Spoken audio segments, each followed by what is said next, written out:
জয় শিবধাম, বসে যান আসন করে। এর আগে তো আসা হয়েছে বেশ কয়েকবার। শিবধাম প্রার্থনা করা হচ্ছে, শিবধামের ছবি প্রতিষ্ঠা করা হয়েছে, মনের ইচ্ছা পূর্ণ হচ্ছে কিছু?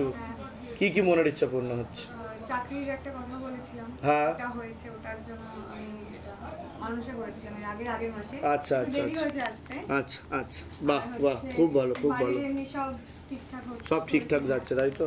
ঠিক আছে। কোথা থেকে আসছো না তুমি? আমি বিশরপাড়া। বিশরপাড়া।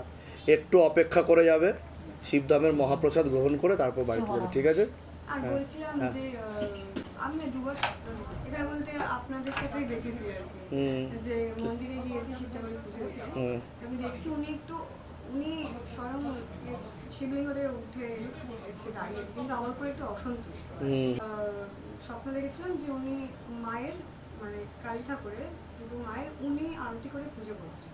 বাহ, ঠিক আছে, এবার সেটার আমি মানে যাই হোক, তুমি একবার পুজো দিয়ে দিও ধামে। তুমি যেভাবে পারবে তোমার সামর্থ্য অনুযায়ী তুমি পুজো দিয়ে দিও।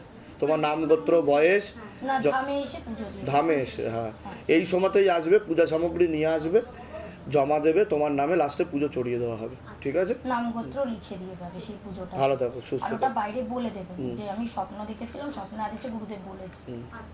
ঠিক আছে, ঠিক আছে, ভালো থাকো। জয় শিবধাম।